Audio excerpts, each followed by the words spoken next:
नमस्कार दोस्तों, आप देखना शुरू कर चुके हैं बन्ना जीएस क्लासेज और मैं दीपक कुमार आप सभी का एक बार फिर से तहे दिल से स्वागत करता हूं अपने इस YouTube चैनल पर।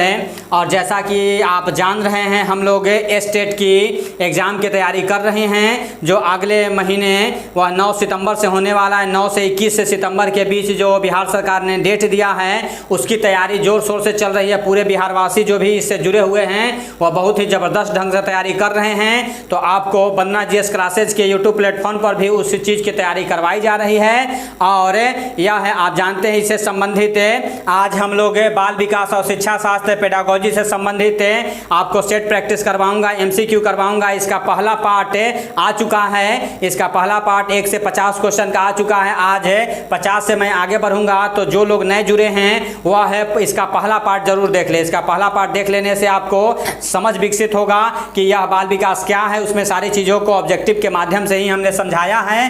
तो यह चाइल्ड डेवलपमेंट और पेडागोजी का यह दूसरा पार्ट आप लोगों को लेकर के आया हूं। तो समय को जाया न करते हुए मैं तुरंत इस पर आता हूं और आप लोग बस अगले 1 घंटे तक ध्यान से मुझे सुने, इसे समझें, अपने कान में ईयरफोन लगा लें और हमारे साथ जुड़ जाइए 1 घंटे के लिए। बाल विकास से संबंधित जो यह अगले 50 क्वेश्चन होंगे वह बहुत ही महत्वपूर्ण, बहुत ही उपयोगी एग्जाम के लिए होंगे। तो यह निश्चित रहें, यहाँ सबसे जो वह अच्छा क्वेश्चन होता है उसी का कलेक्शन मैं लेकर के आता हूँ। आलतू फालतू की चीज़ें नहीं होती हैं। तो आप अगले 1 घंटे तक इस चाइल्ड डेवलपमेंट और पेडागोजी के क्वेश्चनों को सुने, समझें और उसे कॉपी पर नोट करते रहें। तो चलिए आगे शुरुआत करते हैं। पहला क्वेश्चन से बात करते हैं।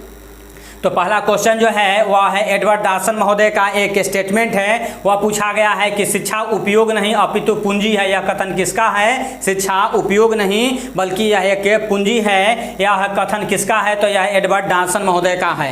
तो यह आप याद रखें। बहुत सारे क्वेश्चन आपको डायरेक्ट आते रहेंगे, किसका क्या स्टेटमेंट है। स्टेटमेंट वाइज क्वेश्चन आते रहते हैं। आप एग्जाम दिए हैं तो जानते हैं, पिछली बार भी जो एग्जाम हुआ था जो वह 28 जनवरी को और कैंसिल हो गया था, उसमें भी इस तरह के क्वेश्चन आए थे। वह हर एग्जाम में आते रहते हैं। तो इस बार भी आएंगे। तो उस तरह के क्वेश्चनों को, सारे वह इंपॉर्टेंट क्वेश्चनों को लेकर के मैं आया हूं। तो ध्यान से सुनते रहिए। एडवर्ड डॉसन महोदय का कथन है शिक्षा उपयोग नहीं अपितु पूंजी है।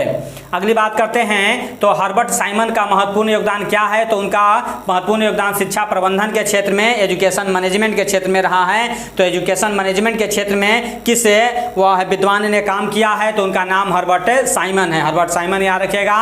एक साइमन है वह है, कमीशन भी आया था जो आपको वह आधुनिक भारत में मॉडर्न हिस्ट्री में पढ़ना रहता है। या हर्बर्ट साइमन महोदय दूसरे हैं। तो उनका काम शिक्षा प्रबंधन के क्षेत्र में जबरदस्त रूप से रहा है।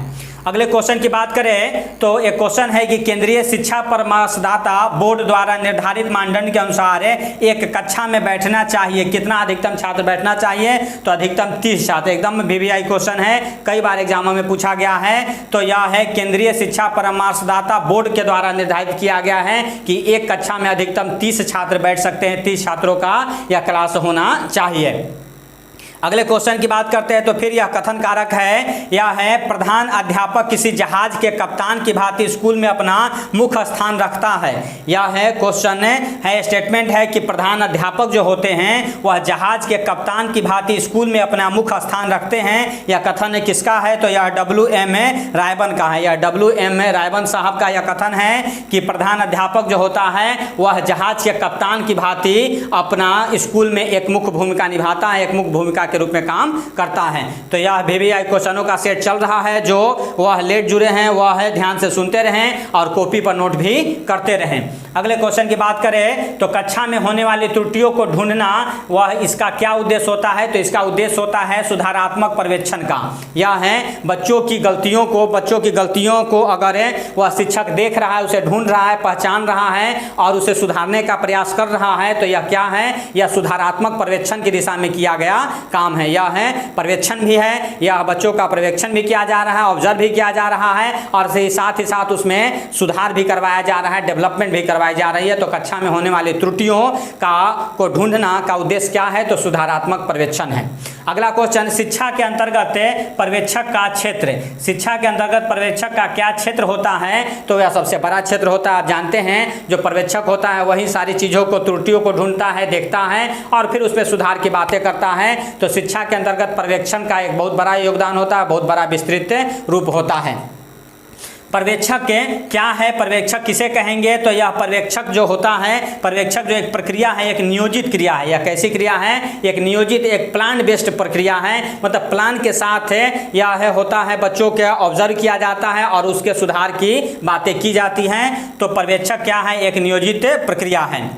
अगला क्वेश्चन की बात करें तो समय सारणी का आधार होना चाहिए क्या? तो वह छात्र केंद्रित होना चाहिए, यानी छात्रों को ध्यान में रख करके समय सारणी स्कूल का, कॉलेज का बनाया जाना चाहिए, जो बनता भी है, क्योंकि छात्र ही मुख्य रूप से हैं, मुख्य केंद्र बिंदु जो है वह छात्र हैं। और छात्रों के टाइम पीरियड को अगर ध्यान नहीं रखिए जाएगा, उनके समय सारणी को ध्यान में नहीं रखा जाएगा, तो वह उस शिक्षा को उतनी अच्छे तरीके से ग्रहण नहीं कर पाएंगे। तो यह है समय सारणी जो बनाया जाता है स्कूल का, वह छात्रों को ध्यान में रख करके सबसे ज़्यादा महत्वपूर्ण है, छात्र उसमें इंपॉर्टेंट रोल निभाते हैं। तो 4 गो ऑप्शन आपको दे करके रखेगा कि समय सारणी में का आधार क्या होता है, उसमें वह शिक्षक होते हैं कि गार्जियन होते हैं कि स्कूल घर होता है, क्या होता है? तो मुख्य छात्रों की भूमिका होती है। छात्रों को ध्यान में रख करके ही समय सारणी तय होना चाहिए, ताकि वह छात्र उससे जुड़े हुए रह सके। आगे अगर बात करें अगले क्वेश्चन की ओर, तो समय सारणी का निर्माण होता है प्रधानाचार्य एवं शिक्षकों की सहमति से। अब इसमें वह केंद्र में तो छात्र होता है, लेकिन फिर किसकी सहमति से होती है? तो वह प्रधानाचार्य और शिक्षकों की सहमति से, चूंकि फिर शिक्षकों को आकर के और वह पढ़ाना रहता है, तो उन लोगों के द्वारा ही निर्धारित किया जाता है। समय सारणी का निर्धारण किया जाता है वह छात्रों को ध्यान में रख करके प्रधानाचार्य और शिक्षकों के द्वारा। तो निर्धारण कौन करता है? तो शिक्षक और प्रधानाचार्य महोदय करते हैं, लेकिन उसके केंद्र में कौन होता है? तो बच्चे होते हैं, छात्र होते हैं। आगे बात करें समय विभाजन का जो चक्र है का निर्माण करते समय सर्वाधिक ध्यान किसका रखा जाता है? तो फिर वही क्वेश्चन है छात्रों के हितों का। समय विभाजन में सबसे महत्वपूर्ण रोल किसका है? तो छात्रों का है। अगर इनको केंद्र में रख करके समय सारणी नहीं बनाइएगा, तो या फिर उस शिक्षा का महत्व नहीं रह जाएगा, बच्चे पढ़ नहीं पाएंगे, समय के साथ वह जुड़ नहीं पाएंगे, और जब जुड़ नहीं पाएंगे तो उसका कोई मतलब नहीं है। अगर मतलब कि रात के 1 बजे अगर पढ़ाया जाए, तो क्या 1 बजे बच्चे वह पढ़ पाएंगे? नहीं पढ़ पाएंगे। तो छात्रों को जब जिसके लिए आप पढ़ा रहे हैं और वही उसमें शामिल नहीं हो पाएंगे, तो उसका कोई मतलब नहीं है। तो समय सारणी का निर्धारण जो किया जाता है वह बच्चों को ध्यान में रख करके किया जाता है। किसके द्वारा किया जाता है अगर क्वेश्चन आता है, तो वह प्रधानाचार्य और शिक्षकों को द्वारा किया जाता है। अगले क्वेश्चन की ओर बढ़ते हैं। एक आदर्श समय के निर्माण में सर्वाधिक कठिनाई क्या आती है? तो शिक्षकों के अभाव की आती है। अब यह बिल्कुल सही है, यह है छात्रों को तो केंद्र में रख करके किया जाता है, लेकिन इसके लिए वह शिक्षक भी उपलब्ध होने चाहिए। तो एक आदर्श समय का निर्धारण में सर्वाधिक कठिनाई शिक्षकों के अभाव की आती है। शिक्षकों का टाइम मैनेजमेंट देखना पड़ता है, तो यह उनके टाइम को आधार बनाते हुए और छात्रों को केंद्र में रखते हुए ही समय सारणी का निर्धारण स्कूल में किया जाता है। छात्रों को, अगले क्वेश्चन की बात करते हैं। 17 क्वेश्चन जो है वह छात्रों को आर्थिक दंड देने से इसका वह है बोझ पड़ता है किस पर? तो वह पालकों पर पड़ता है, यानी गार्जियन पर पड़ता है। अगर उनको आर्थिक रूप से दंडित किया जाए तो वह है जाता है गार्जियन पर ही जाता, उन्हें ही वह पे करना पड़ता है। तो इसका वह क्वेश्चन आ सकता है, छात्रों को आर्थिक जो वह दंड दिया जाता है उसका बोझ किस पर पड़ता है, उसका भार किस पर पड़ता है? तो पालकों पर पड़ता है, यानी कि उनके गार्जियन पर पड़ता है। आगे अगर बात करें तो फिर यह कथन कारक का एक क्वेश्चन है, यह समझिए। क्रिया अनुसंधान शिक्षक को निरीक्षकों और प्रशासनिकों द्वारा अपने निर्णयों और कार्यों की गुणात्मक उन्नति के लिए प्रयोग किया जाने वाला अनुसंधान है। यह कथन किसका है? तो यह संबंधित है शिक्षकों के प्रशिक्षण कार्यक्रम से। फिर से समझिए, क्रिया अनुसंधान शिक्षकों, निरीक्षकों और प्रशासनिकों द्वारा अपने निर्णयों और कार्यों की गुणात्मक उन्नति के लिए प्रयोग किया जाने वाला यह अनुसंधान है। यह कथन किससे जुड़ा हुआ है? तो यह शिक्षकों के प्रशिक्षण कार्यक्रम से जुड़ा हुआ है।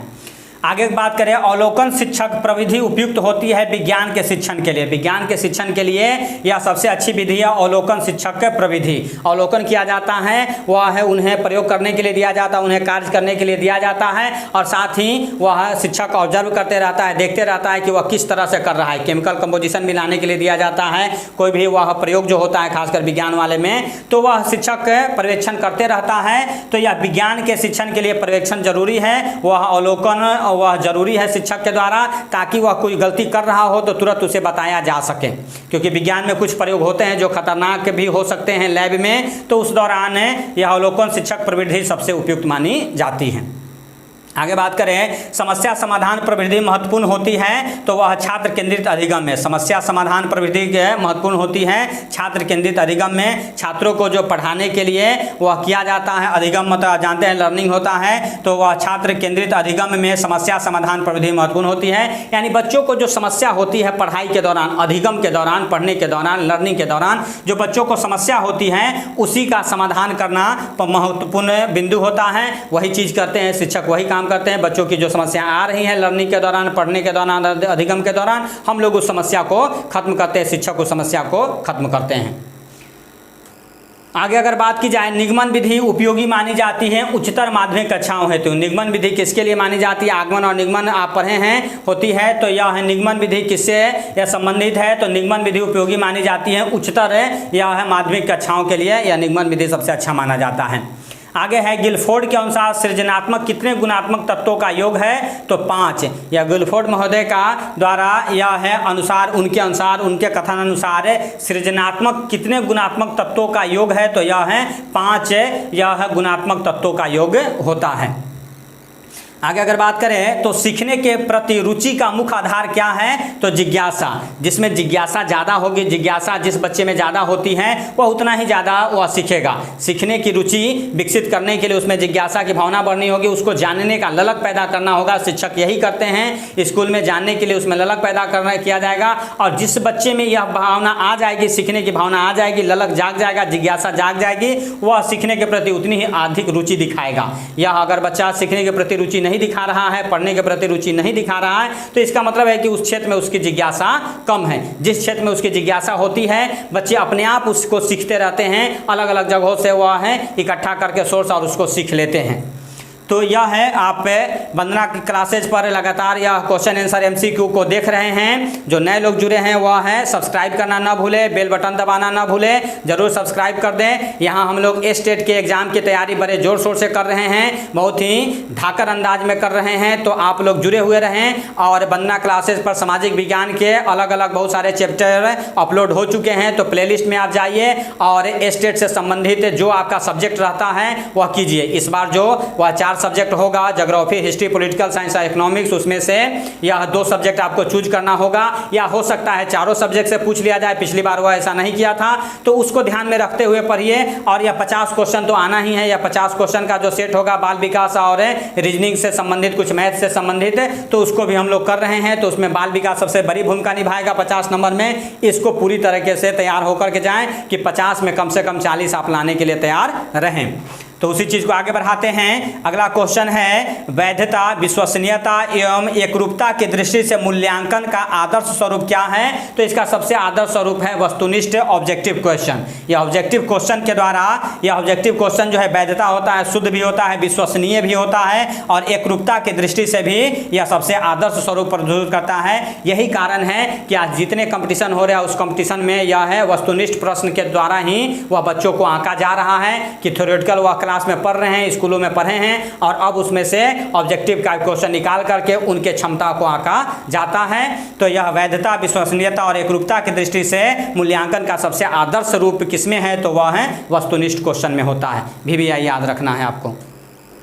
आगे अगर बात करें तो राष्ट्रीय शैक्षणिक प्रसारण में सर्वाधिक उपयोगी साधन क्या है? तो यह दूरदर्शन है। यह है राष्ट्रीय शैक्षणिक प्रसारण में सर्वाधिक उपयोगी यह है साधन क्या होता है, टूल्स क्या है? तो वह दूरदर्शन है। दूरदर्शन के माध्यम से बच्चों को यह कंटेंट प्रोवाइड करवाए जाते हैं। यह अभी कोरोना काल की अगर बात करें तो देखिए इस समय यह बिहार बोर्ड के द्वारा, अलग अलग सभी बोर्डों के द्वारा यह है डिजिटल माध्यम के से बच्चों को कंटेंट प्रोवाइड करवाए जा रहे हैं, उनकी पढ़ाई करवाई जा रही है। तो दूरदर्शन पर अलग अलग वह है चैनल के द्वारा यह सारी चीज़ें पढ़ाई होते रहती है। तो दूरदर्शन एक बड़ी भूमिका निभाता है। आगे अगर बात करें, अनुदेशन के लिए शिक्षक के स्थान पर कंप्यूटर का सर्वप्रथम प्रयोग यह है किसने किया था? यह प्रयोग किया था स्टूलरो और डिविज ने। यह है, याद रखिए, अनुदेशक के रूप में जो शिक्षक काम करते हैं उसके जगह कंप्यूटर को यह लगाया गया था। सर्वप्रथम प्रयोग किसने किया था? तो स्टूलो और डिविज ने किया था, यह आपको याद रखना है। आगे अगर बात करें, फेनेलल बोर्ड का प्रयोग मुख्यतः किया जाता है जीव विज्ञान के शिक्षण में। जीव विज्ञान के शिक्षण में, बायोलॉजी के शिक्षण में फेनेलल बोर्ड का प्रयोग किया जाता है। तो यह सब क्वेश्चन आपको थोड़ा यह टफ भी हो सकते हैं, इसलिए इसको वह एक दो बार वह सुन लेना है, कॉपी पर लिख लेना है, थोड़ा कहा जाए तो रट्टा मार लेना है ताकि आपको याद रहे। आगे अगर बात करें, पॉकेट बोर्ड का प्रयोग होता है छोटी कक्षाओं में। पॉकेट बोर्ड है, यह से याद रखना, पॉकेट छोटा होता है तो छोटी कक्षाओं में, पॉकेट छोटा होता है, छोटी कक्षाओं में पॉकेट बोर्ड का प्रयोग किया जाता है। अगला क्वेश्चन है, ध्यान से सुने। मानसिक स्वास्थ्य विज्ञान का अभिप्राय मानसिक स्वास्थ्य के नियमों की खोज करना तथा उनके संरक्षण के लिए उपाय बताना है। उक्त परिभाषा किसकी है? तो यह डेबर की है। यह डेबर महोदय की एक परिभाषा है कि मानसिक स्वास्थ्य विज्ञान का अभिप्राय मानसिक स्वास्थ्य के नियमों की खोज करना तथा उसके संरक्षण के लिए उपाय बताना है। यह है डेबर महोदय का कथन है, डेबर महोदय का यह कहना है। आगे अगर बात करें तो परिवार, विद्यालय एवं सामाजिक परिवेश बालक के मानसिक स्वास्थ्य को प्रभावित करने वाले कौन से घटक हैं? तो यह पर्यावरणीय घटक है। पर्यावरणीय घटक में क्या क्या आता है? ध्यान से सुनिए। परिवार, विद्यालय एवं सामाजिक परिवेश, यह बालक के मानसिक स्वास्थ्य को, यह मेंटल हेल्थ को, मानसिक स्वास्थ्य को प्रभावित करने वाला कौन सा घटक है? तो यह पर्यावरणीय घटक है। इन चीज़ों को शामिल किया जाता है। अलग अलग घटकों के द्वारा बच्चों के मानसिक स्थिति की वह डेवलप किया जाता है, देखा जाता है। तो यह है परिवार, विद्यालय और सामाजिक परिवेश से बालकों के पर्यावरणीय घटक को इंडिकेट करता है। आगे अगर बात करें तो प्रतिभाशाली बालक की बुद्धि लब्धि कितनी होती है? तो 140 से ऊपर होती है। वो जो प्रतिभावान बालक होते हैं, जो जीनियस बालक होते हैं, उसकी बुद्धि लब्धि कितनी होती है? तो 140 से वह आगे होता है। आपको हमने इसका फार्मूला भी बताते हुए अलग अलग वीडियो में समझाया है, तो आप वीडियो देख सकते हैं। इसका फार्मूला निकालने का होता है, उसके आधार पर यह है पढ़ा जाता है। तो आप डायरेक्ट याद रखेंगे, जो जीनियस बच्चे होते हैं उनकी बुद्धि लब्धि कितनी होती है? 140 से ऊपर होती है। अंधे बालक, अगला क्वेश्चन है, अंधे बालक को किस पद्धति से शिक्षा दी जाती है? तो ब्रेल लिपि से दी जाती है। आप सबको जानते हैं, यह ब्रेल लिपि के द्वारा अंधे बालकों को शिक्षा दी जाती है। यह उन लोगों के पढ़ाई को आगे बढ़ाया जाता है। तो यह कई के एग्जामों में आया है, आप याद रखेंगे। अगला क्वेश्चन है, पिछड़े हुए बालक को वह बुद्धि लब्धि कितने से कम होती है? पिछड़े हुए बालक जो होते हैं उनकी बुद्धि लब्धि, उनका आईक्यू वह कितने से कम होता है? तो 85 से कम होता है। उनका 85 से कम होता है। तो 85 से कम है वह है मंदबुद्धि बालक है, वह पिछड़ा हुआ बालक है। और जिसका 140 से ऊपर है वह प्रतिभाशाली जीनियस बालक है, यह बताया जाता है। आगे अगर बात करें तो प्रतिभावान बालक में निम्नलिखित में से एक गुण नहीं होता है। तो क्या नहीं होता है? तो वह बातूनीपन उनके पास नहीं होता है। मतलब कहने का, जो पढ़ने वाले बच्चे होते हैं वह बात कम करते हैं और अपने पढ़ाई पर ज़्यादा फोकस किए हुए रहते हैं, बात बनाने को महत्व नहीं देते हैं। तो यह है एक क्वेश्चन हो सकता है, प्रतिभावान बालक का एक अच्छा गुण क्या होना चाहिए? तो वह बातूनीपन नहीं होना चाहिए उनमें, यह याद रखना है। आगे, पिछड़े हुए बालक की सर्वोत्तम परिभाषा किसने दी है? तो सिरिल भट्ट महोदय ने दिया है। पिछड़े हुए बालक जिनका आईक्यू लेवल 85 से कम होता है, अभी आपने पढ़ा, और जो जीनियस होते हैं उनका 140 से ऊपर होता है। तो 85 से कम वाले पिछड़े हुए बालकों की सर्वोत्तम परिभाषा किसने दिया है? तो सिरिल भट्ट महोदय ने दिया है। आगे अगर बात करें तो प्रतिभावान बालक किस प्रकार के खेल पसंद करते हैं? तो वह मानसिक खेल, वह है मेंटल है, वह है हेल्थ को बढ़ाने के वाले खेलों पर ज़्यादा वह है रुचि दिखाते हैं। वैसे गेम वह खेलना ज़्यादा पसंद करते हैं जिसमें वह है बुद्धि लब्धि ज़्यादा हो, बुद्धि का प्रयोग ज़्यादा हो रहा है। तो वह है विभिन्न तरह के वह स्क्वायर ये सब वाले चीज़ों को बनाते रहते हैं, उससे प्रतिभावान बालकों का वह माइंड डेवलप भी होता है। तो याद रखना है, प्रतिभावान बालक की किस प्रकार के खेल पसंद करते हैं? तो मानसिक स्वास्थ्य से संबंधित, मानसिक खेल से संबंधित वह खेल ज़्यादा पसंद करते हैं।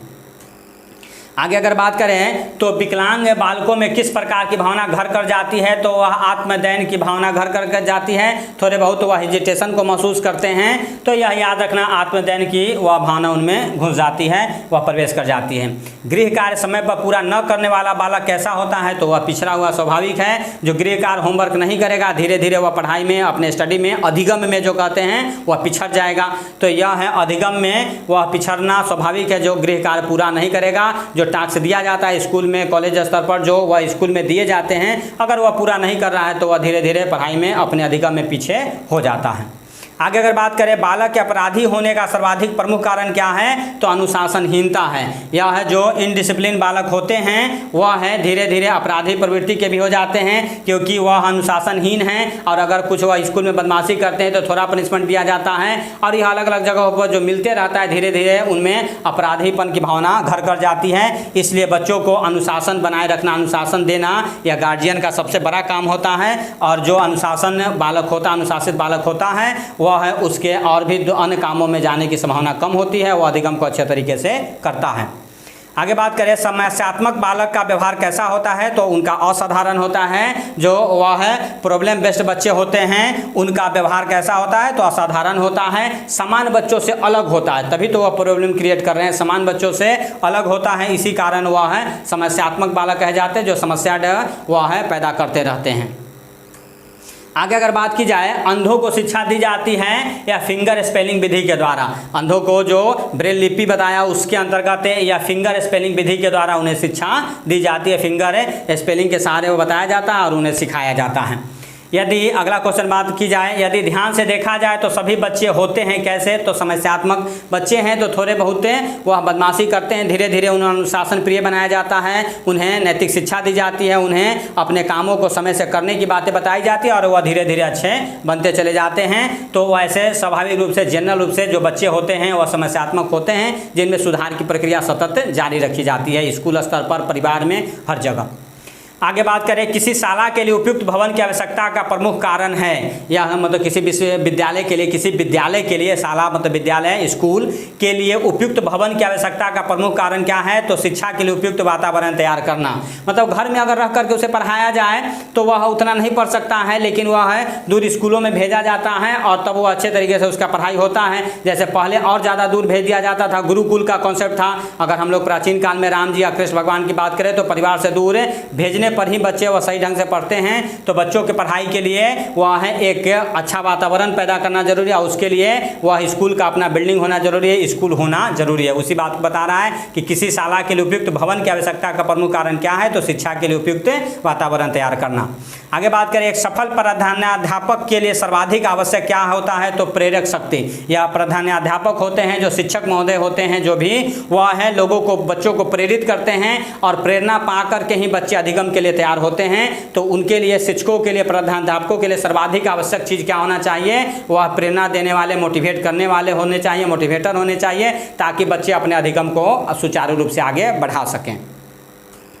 आगे अगर बात करें तो प्रधानाध्यापक को अपने कार्य संचालन में किस प्रकार के दृष्टिकोण को अपनाना चाहिए, तो लोकतंत्रीय यानी डेमोक्रेटिक जो बात की जाती है, यानी सबों के लिए बराबर होना चाहिए, सभी बच्चों को एक समान दृष्टि से देखना चाहिए, सभी के लिए वह है समान रूप से काम करें। तो एक प्रधानाध्यापक के लिए अपने कार्य संचालन में किस प्रकार का दृष्टिकोण रखना चाहिए, तो लोकतंत्रीय यानी सभी लोगों की बातों को सुने, समझना है। यह लोकतंत्र में क्या है, जनता की बातों को सुनी जाती है और उसी के अकॉर्डिंग जो है संसद, हमारे नेता जो बैठते हैं वह है कानून बनाते हैं। तो उसी तरह से एक प्रधानाध्यापक भी जो स्कूल में होता है अपने शिक्षकों को, बच्चों की, गार्जियन की सभी बातों को वह सुनता है और उसी के अनुसार नियम बनाता है। अगर वह डिक्टेटरशिप की भावना रखेगा और अपने मर्जी के अनुसार करेगा तो न बच्चों का विकास हो पाएगा, न शिक्षकों का विकास हो पाएगा, न स्कूल का, किसी का भी विकास नहीं होगा। सबसे मुख्य बिंदु जो बच्चे हैं उनका विकास नहीं हो पाएगा। तो वह उनका लोकतंत्रीय भावना होनी चाहिए।